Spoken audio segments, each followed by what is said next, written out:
Assalamualaikum, kembali lagi di channel Teman Bertualang, channel berbagi ilmu, informasi, dan pengalaman seputar petualangan. Nah, siapa nih yang udah hobi naik gunung tapi kakinya masih suka sakit atau kram saat naik maupun turun gunung? Nah, biasanya yang paling sering terjadi nih ya teman-teman, saya lihat di lapangan ketika turun gunung nih terutama.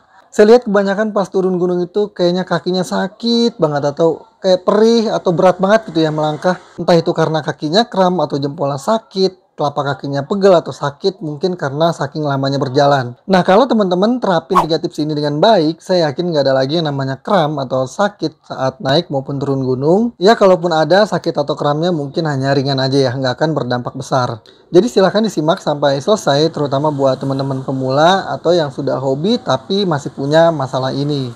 Tips yang pertama adalah wajib memakai kaos kaki tebal, baik itu kaos kaki sport ataupun kaos kaki yang dirancang khusus untuk hiking.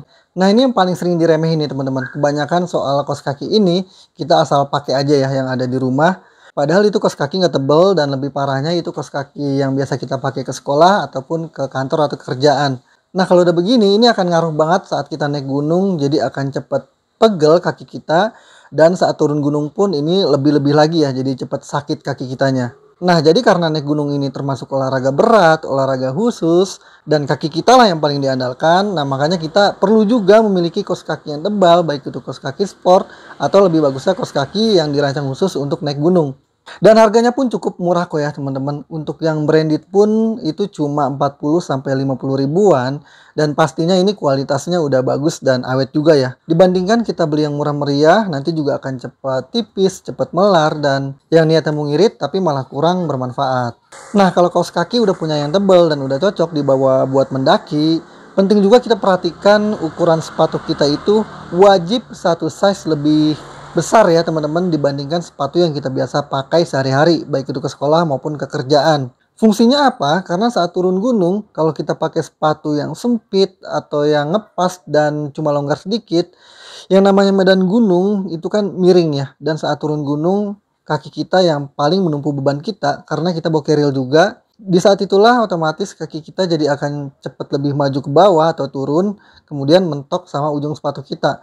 Nah, kalau sepatu kita sempit atau cuma ngepas aja, inilah yang membuat kaki kita jadi lebih cepat sakit, jempolnya sakit, atau ujung kaki kita sakit. Dan lebih-lebih kalau kita nggak pakai kaos kaki yang tebal, cuma yang tipis, nah ini akan lebih berasa lagi teman-teman sakitnya.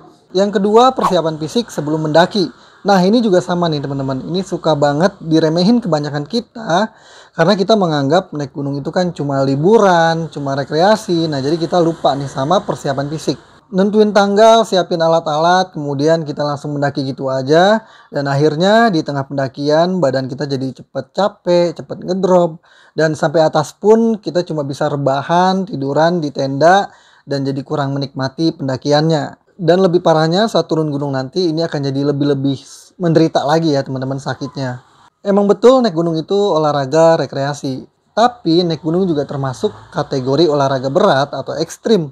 Nah, makanya minimal banget kita persiapan fisik juga seperti lari-lari kecil beberapa kali sebelum hari H, bisa ngiterin lapangan bola, keliling kampung atau komplek dan sebagainya. Karena ini akan ngefek banget nanti ke fisik dan mental kita juga, dan terutama kaki kita jadi terbiasa dan nggak kaget saat melakukan pendakian nanti. Dan kaki kita pun jadi lebih siap dan nggak gampang terkena kram atau sakit.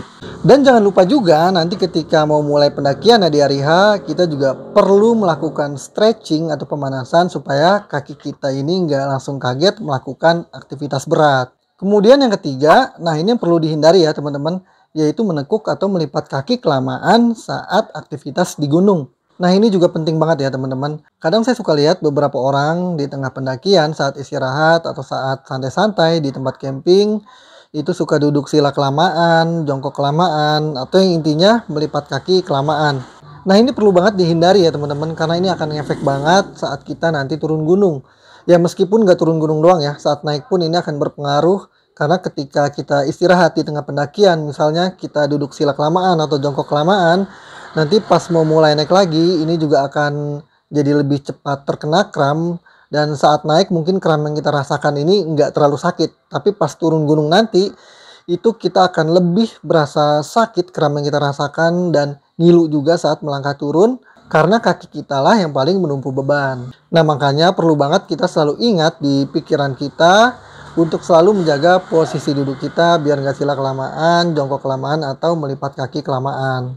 Nah, itulah 3 tips ampuh berdasarkan pengalaman saya naik gunung supaya kaki kita terhindar dari kram atau sakit. Coba teman-teman terapin tips di atas dan buktikan sendiri gimana hasilnya. Kalaupun pegel ya paling cuma sedikit aja ya teman-teman, karena yang namanya naik gunung berjam-jam ya kalau betis pegel itu wajar ya.